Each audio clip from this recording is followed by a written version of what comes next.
काई कबीले के प्रस्कोन खीमों में अचानक हुलाब का कासिद पहुंचता है। वो इला अल दीन अल अजीज का पैगाम लाया है। कासिद कहता है, सुल्तान अल अजीज ने तुम्हें सिर्फ 3 दिन की मोहलत दी है।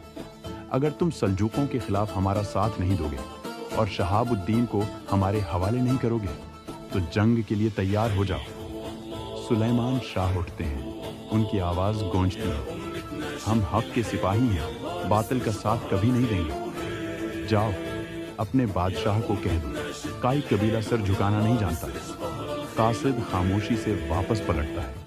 कबीले में जंग का सा समा छा जाता। दूसरी तरफ इल अजीज निकाह की तैयारियों में मसरूफ है। महल के गुलाम और खादमाएं हलीमा सुल्तान को सजाने लगते हैं, मगर हलीमा के चेहरे पर दुख और बगावत दोनों झलक रहे हैं। काजी, हलीमा, क्या आपको ये निकाह मंजूर है?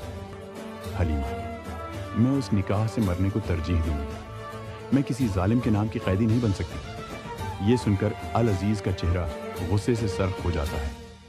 वो धाड़ता है, किसी ने मेरी गुस्ताखी की जर्रात की? हलीमा, तुम्हें इस इनकार की भारी कीमत चुकानी होगी। अर्तगरल कबीले के तमाम सरदारों के सामने नासिर की हकीकत बयान करता है।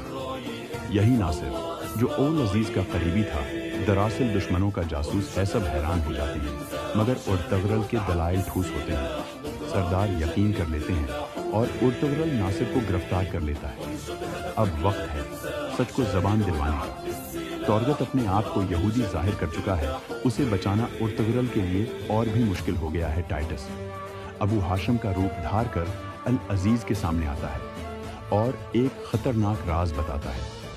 तुम्हारी बहन ने इर्तगरल से खुफिया मुलाकात की है। ये सुनकर अल अजीज के चेहरे का रंग उड़ जाता है। गुस्सा, गीरत और इंतकाम तीनों एक साथ भड़क उठते हैं। वो फौरन हुक्म देता है, तैयारी करो, मैं खुद काई कबीले पर हमला करूंगा। अब देखना ये है अल अजीज अपनी बहन के साथ क्या करेगा और अर्तगरल कैसे बचाएगा अपने कबीले और अपनी महबूबा हलीमा सुल्तान को। वक्त आ गया है हक और बातिल के टकराव का।